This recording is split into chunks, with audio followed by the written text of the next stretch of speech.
Madden 26 is officially here, at least on a work-in-progress early version of the game presented by EA Creator Network, and today we're going to be drafting until we find a generational player on Madden 26 in franchise mode. Make sure you're subscribed for more Madden 26 content. I'm going to be doing a scouting video. It's the same as it's been, but if you don't know already, I'm going to be doing a video talking about that. If you do know, you can probably skip that one. It's going to be basically the same, but the draft classes themselves supposedly are different, and today we're going to find out just how different. Apparently, it's not just running backs and receivers that can be these generational players, but we're truly going to be looking for generational guys, a cut above the rest, who are some of the best players you can possibly get in the draft this year. And I will say, of course, you can individually alter your settings and edit draft class strengths to completely boost certain positions, all of them if you want. So maybe at the end we're going to turn that up and see just how insane these draft classes can get. But I want a few versions, a few runs first of the normal, and we'll see just how good these guys can get. And I'm excited to see what type of superstar type players we can find. So the available players, some look good. I've checked out the class. I wouldn't say anyone looks particularly amazing, and no one is, really scouted all the way, but you can kind of tell when, like DJ Creighton, for example, has B to D this, B that, C that. He's not going to be generational. There's no really need. So we're here in the draft, and honestly, nobody looks that good. You can tell when a player's not going to be generational. There's no need to scout them all the way. A, catching traffic is nice, but B to D catching, not the greatest athlete. Probably not going to end up being generational, right? And that's what a lot of these players look like. Like Lorenzo Winter looks like one of the best, probably, I would say. But he's still not absolutely incredible to the point of where, okay, this guy's going to be the next star of the league. It's just probably not going to be the case. We are looking for truly unbelievable talents, and we're not finding them to this point. My draft pick ended up being Warren. Quite a tongue twister there, and he's a pretty good player, but not generational. He's wearing number 24 at receiver. Please no. Absolutely disgusting. But very, very solid player. I wonder what his dev trait is. So there are new traits this year as well, so that's kind of fun. That's going to be something to get used to. But his actual dev trait is only star dev, which you can find in edit player. That's like not great, but we knew he was not going to be generational off the rip. You can typically tell who's got a pretty good chance. The highest rated player in this class is Donnell Sherrod. Of course, the Eagles needed more help on the O-line for the future, only the best O-line in the league. Well, they get the number one player in the draft out of Georgia, Donnell Sherrod. Incredible pass blocker. Run blocking's got a bit of a ways to go, but he's already the number 14 ranked right guard in the league. That's the top 10% of right guards, and that's as a 22-year-old rookie. I don't know if I'd call him generational. He's obviously very good, best player in the draft at an 81 overall, but not generational. We have the number one overall pick, because I didn't do anything. This is just about drafting, and I think there's been a significant boost with the offensive line. I do remember them saying something about this, but Claypool has elite strength, ran a 4.9-ish 40, and then skills-wise, which are going to be directly tied to attributes, incredible pass blocker, run blocking looks good, impact block looks great. Claypool could be one of the best players in the draft. Will he be generational? Well, we'll see that. He is the number one player in the draft. He also looks like he's freaking out. Very happy to be a Giant. Yep, that's great. Yeah. Played college basketball for 2 years, but is also a highly intelligent blocker. Solid in pass pro. I would argue maybe even more than solid. He's got hidden dev, and it looks like this could make me actually want to invest a high pick in an offensive lineman in Madden 26. It's something I would typically not ever do in 25 and iterations prior because they wouldn't really be good. They wouldn't really develop very well. But if they're actually going to be some of the best players in the draft, hey, I might start to consider that.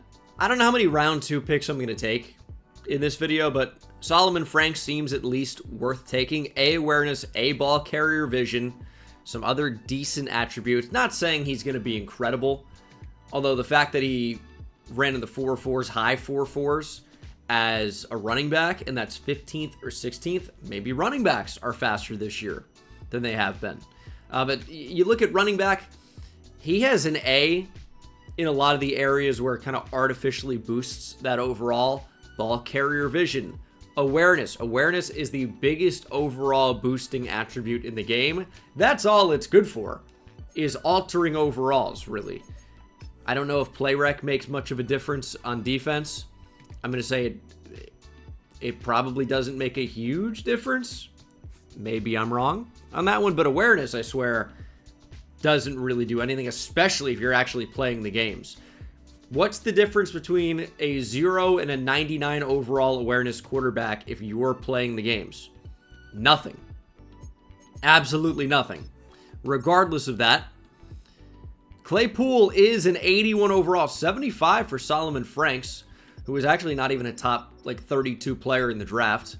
So this draft class could be stacked. Claypool is the highest overall, joint with Ramon Phillips. So if you're going to find a generational player, it appears they're going to have to be at least an 85 overall. We'll see if we can find any of those, because it's not that challenging at this point, at least through 2 test runs here, to find an 80 overall player.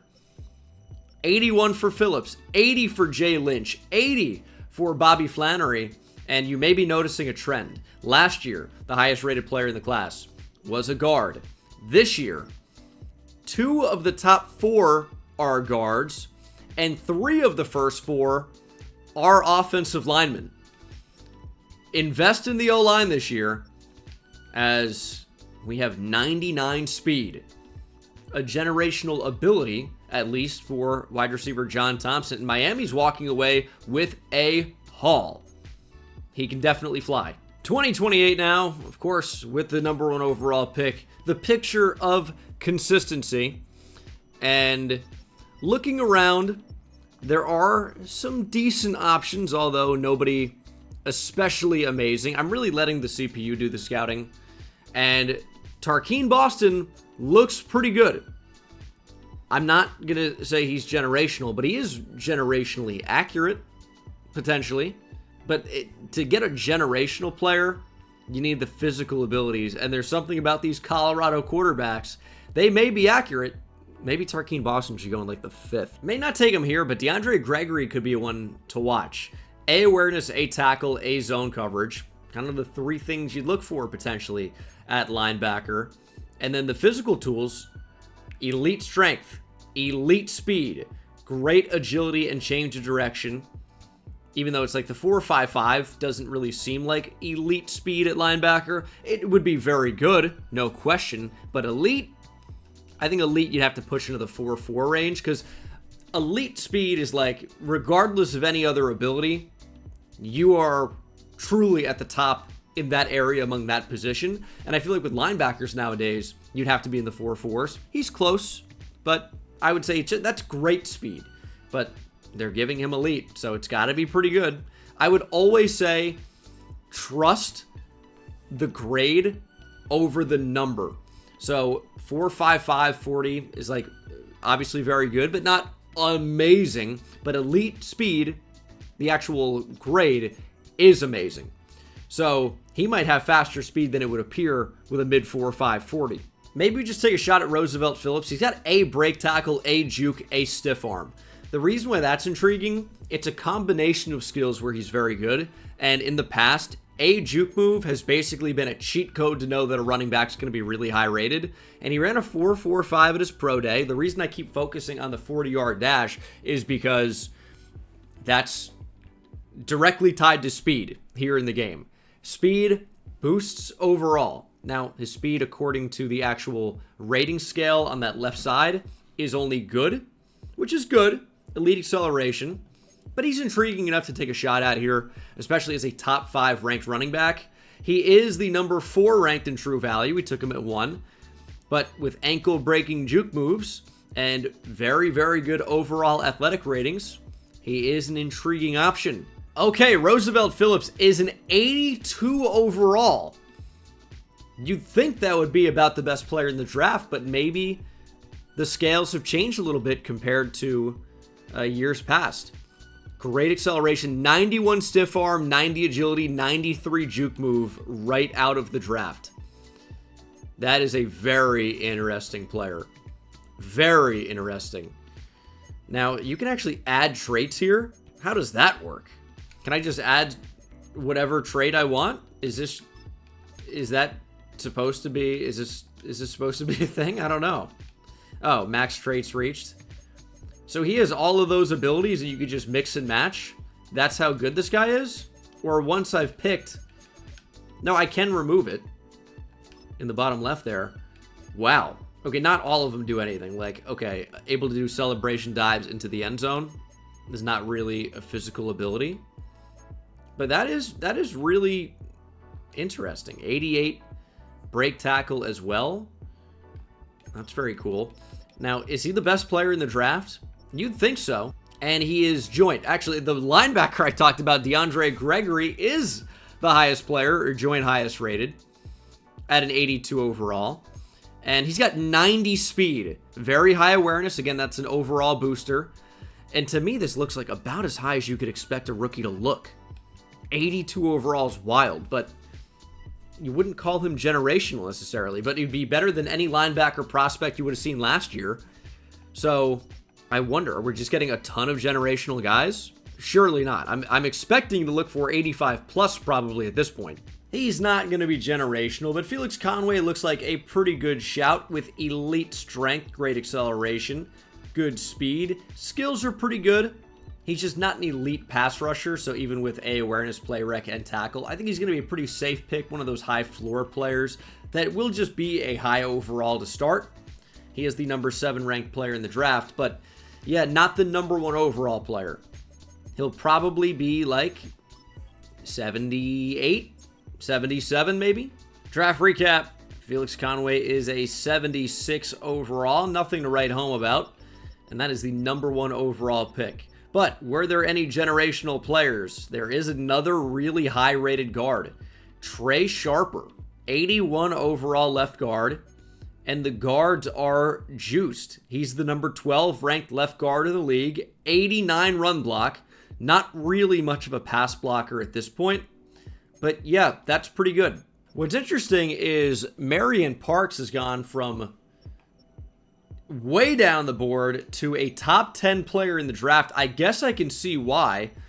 Looks like a pretty elite pass blocking prospect. I mean, incredible pass blocker. Do I just draft Marion Parks here? I think that's got to be the move. I mean, he's up so far in the draft.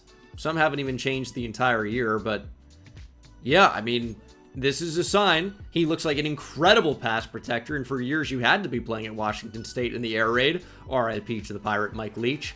But this could very well be the best player in the draft. He's actually not even close at all. He's number 49. We took him at number 1.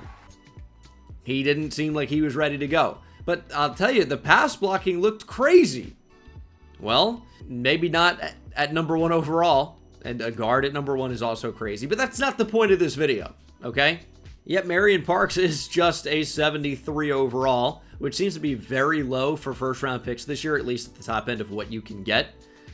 His pass blocking's pretty good, but definitely at the low end of what an A is. That's the problem. Like, A pass blocking could be a 78 at the lowest, but in theory, a 99 at the highest. So it would be kind of cool if they added something to where you could see if that ability was truly elite. Like, certain players get A+ grades at 100% scouted, if it's, you know, genuinely in that range. Now, the number 1 overall player was an 81 overall, a center, Corey Richards, and there was an 80 overall corner as well. Richards, see, he's got 84 pass block. Great lead block, already very high impact block awareness, pass block finesse, and run block finesse. Really, really good player overall.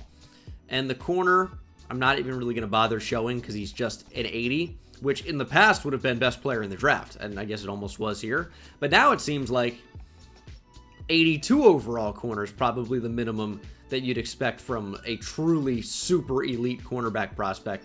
We're seeing so many 80+ rated players. It's been like, what, at least 2 to a draft So I'm expecting a little bit more from a generational player than an 80. We can do better than that. Okay, so here we are in the draft. Decided to do focus scouting here, and we found 2 guaranteed top 5 players of the draft. One is defensive tackle Robert McCormick. He's got B, block shed and power moves, A, finesse moves and tackling, elite acceleration, agility, change of direction, speed, good strength. Ran in the 4.6s at 294 pounds. That is absurd. A tackle, A pursuit. Really, really good player. The other top 5 player is Eric Manuel. Has A hit power, A tackle, B zone coverage. Speed is only marginal. Elite acceleration. It's a lot of A's though. Awareness, block shed, play rec, pursuit, tackle, hit power. All A. I'm going to go with the higher rated athlete in Robert McCormick because he seems like a generational athlete along with some very good key ratings. The safety is better key ratings, but this defensive tackle is an extremely good athlete. He is the number 3 overall player in the class. We took him at number 1. 83 speed, though, at 294 pounds is pretty good. 88 acceleration, maybe 88 strength is bringing down the overall a little bit. I know he wasn't the absolute strongest player, but you know what? We know he's another top 5 guy. Let's see if we can't move up for this Falcons number 2 overall selection. Gotta go to the GM's office and make this trade happen. So I was able to make a move for the number 3 overall pick in the draft. And because we know he's a top 5 guy, we're going to go with the safety. I don't know how good he's going to be. The athleticism's not crazy. He does have elite acceleration and elite strength, and that could save him. The marginal speed scares me. But the attributes look like they're going to be crazy. Eric Manuel, welcome to the team. He is the number 1 player in the draft. We took him at number 3. Scouting report says NFL ready, smart, heady defender, and highlight reel hitter. He's got only 84 speed, does have hidden dev, does have 94 acceleration. Is he the next Troy Polamalu? Or is he basically a light linebacker? Is that my next money backer? I don't know.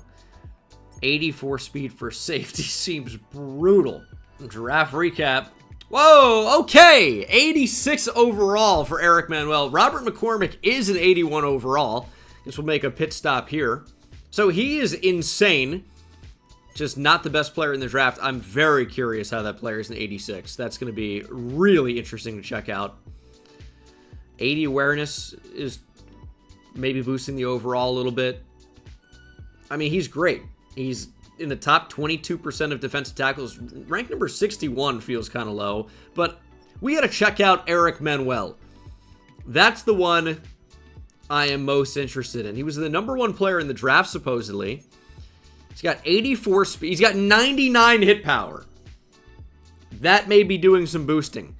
82 zone is good. 85 tackles, amazing. 88 pursuit, amazing. Off the rip, this is incredible. But does he look like an 86 overall? I guess tackling, pursuit. As a box safety, yeah, he's really good. He is just slow. He's already the number 7 ranked strong safety in the league. He is just, I mean, I'll say it again. He's insanely slow. Like, would you actually want that running around in your secondary? I feel like probably not. He'd be getting cooked. But in the box, could be quite good. There's also an 83 overall guard. Dude, the guards are stacked in Madden 26, that's for sure. Absolutely stacked. Another great run blocker. And I think an 86 overall definitely qualifies as a generational player, but we're not going to stop here. What we're going to do now is absolutely load up on draft class strength, and we're going to see what the best players you can possibly get at each position will be. So basically what this does is it's not just, okay, now you're going to see 99 overall players. The way I understand this working is you will get the top end more often in the draft. So instead of just 186 overall strong safety, they're all going to be that way. Not all of them, but there will be, you know, more of those guys that have a chance to pop up instead of being like a 5% chance to see one of those guys or whatever it would be. Now it might be like a 75% chance. So we'll see what that ends up looking like as we'll head to next year's draft. Okay, we're about to find out how juiced this draft class can possibly be. We'll see. So a top 5 talent at this point should be a truly incredible player. Unfortunately, Howie St. Louis is only around 1 talent. That's a top 5 talent first and last name combo. Howie St. Louis, that's a quarterback of the future. No question. But how good are these players? The draft class strength is turned up all the way. We should be seeing some truly elite players. Let's just trust the number 1 overall player in the draft, Jordan Bates. A, finesse and power moves, A, tackle, B, block shed. He skipped the combine. Okay, Jordan.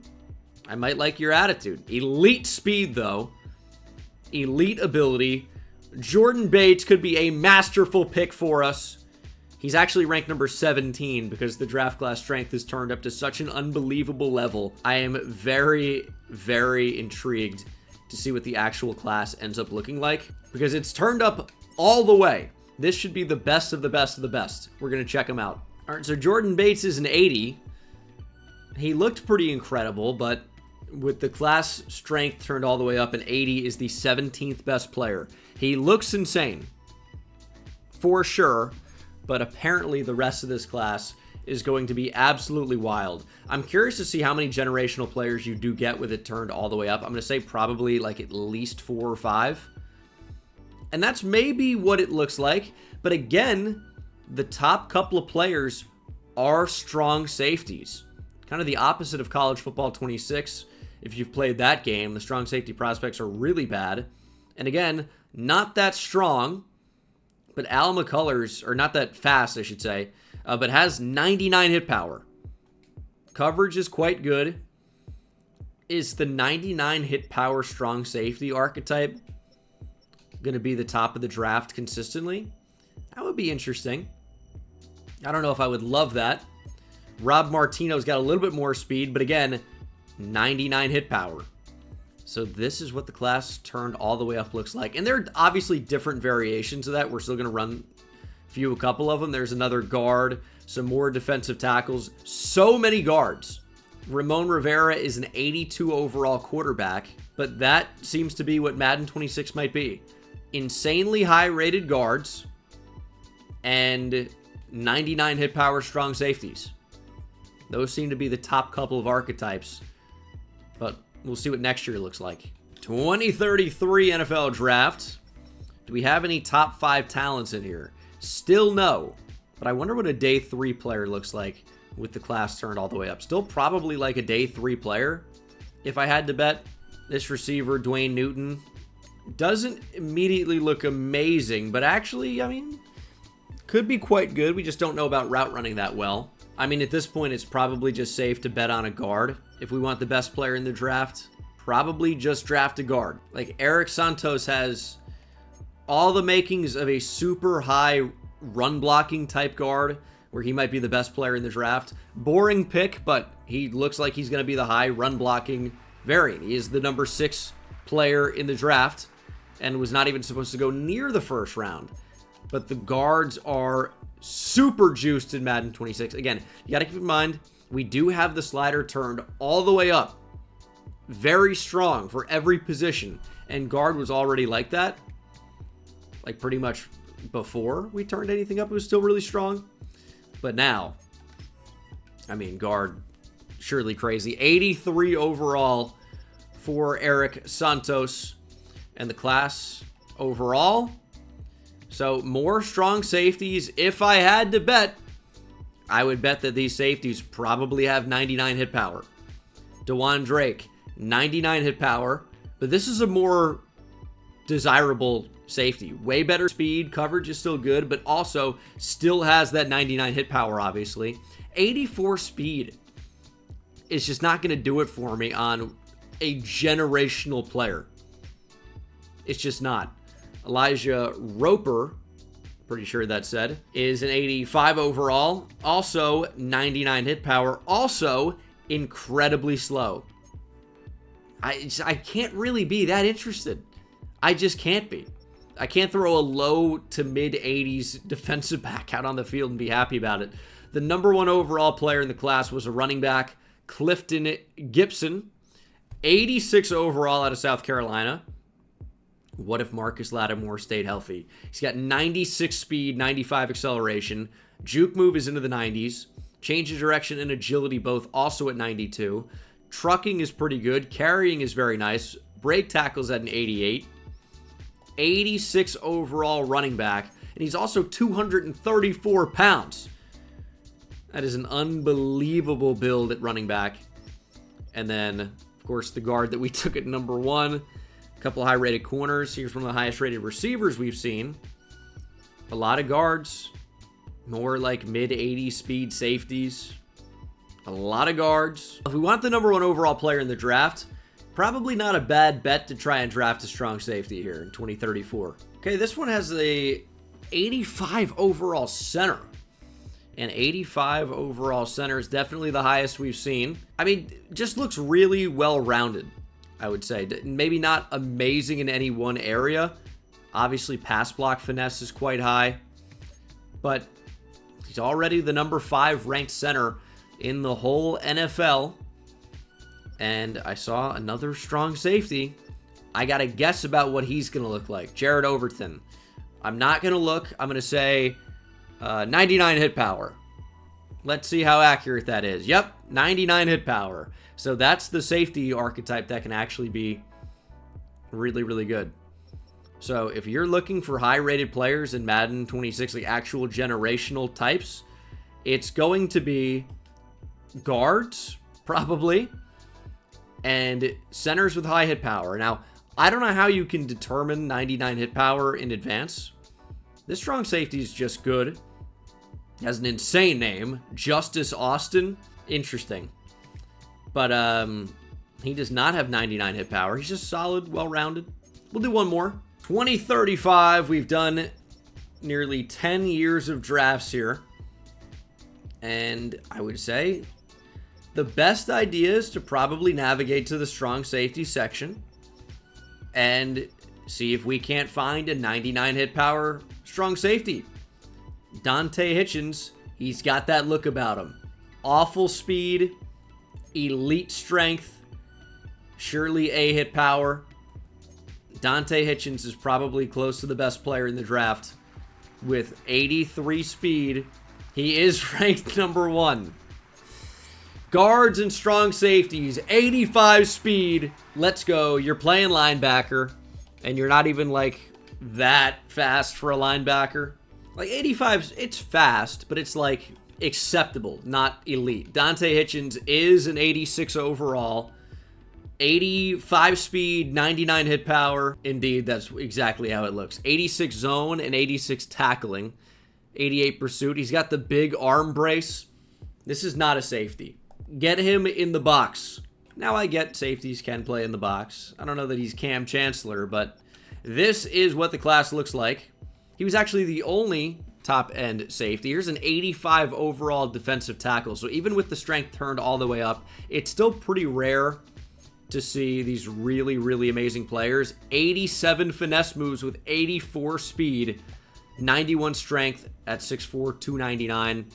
The Browns add a really good interior pass rusher to pair with Myles Garrett, if he's still around at this point.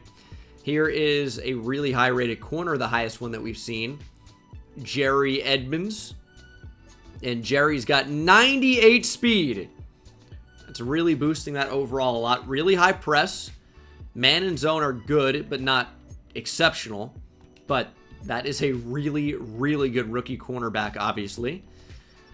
But yeah, safeties and guards. That is the way. Now, the highest rated guard here is only an 82. Wow. But that's the way to go. Seems to be the trend here in Madden 26. This is an 82 overall tight end, Braxton Banfield, who looks, quite solid. But we're not really seeing those mid to high 80s players unless they're strong safeties, I would say. That pretty much seems to be it. I mean, there are some really high-rated players in here, like, more running backs. 95 speed for Rashad Jett. Incredibly cool name with 95 speed at running back. Jet, love it. But yeah, more guards, more safeties, another Mike linebacker that looks pretty good with 90 speed. The thing I will say, and obviously it's a little bit skewed here because the strength of the class is turned up to a ridiculously high level, but you can definitely find high-rated players regularly outside of the first round, which is what happens in real life.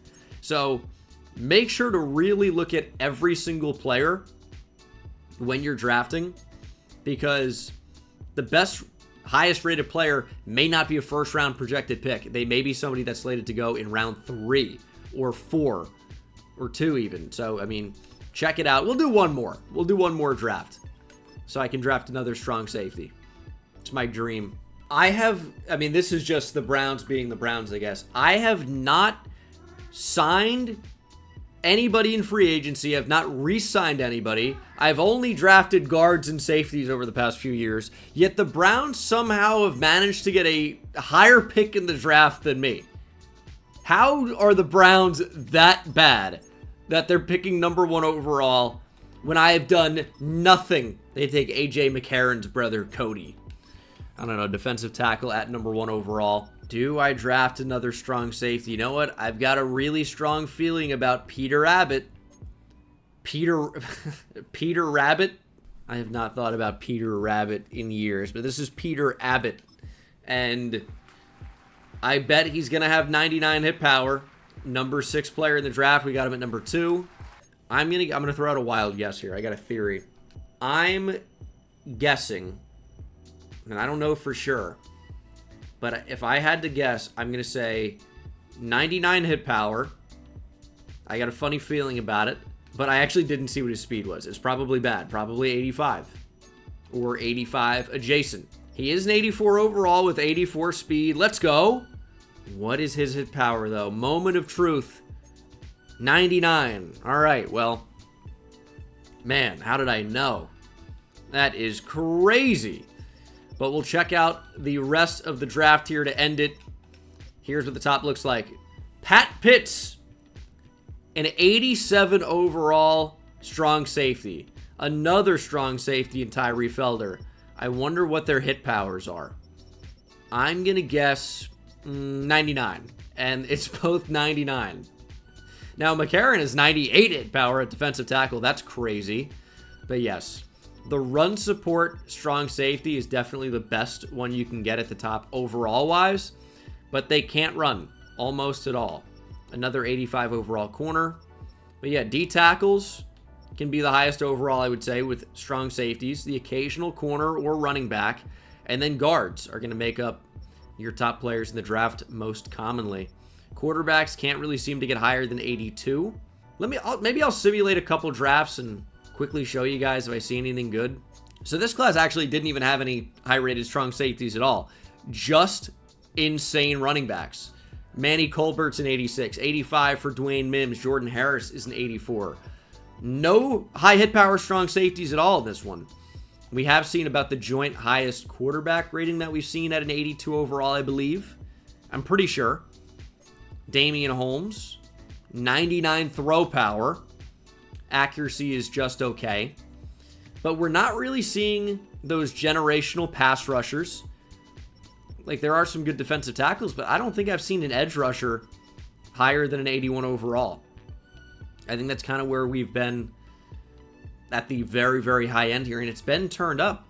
Just not really seeing it. No love to the edge rushers, no love to the linebackers, really. No love to the free safeties, just high hit power, strong safeties, edge rushers. If this is turned all the way up, just not very good. Maybe they will develop, right? Like, that's a possibility, but the starting overall, not really that impressive. The receivers, I'm not seeing any receivers. And this is, again, turned all the way up. I don't think we've seen higher than an 82. So, running backs, guards, the occasional center and defensive tackle, and cornerback, those are probably going to be the highest you can get. And then, of course, obviously, 99 hit power strong safeties.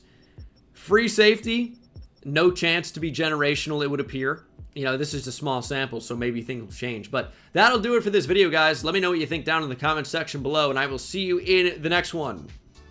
Take it easy.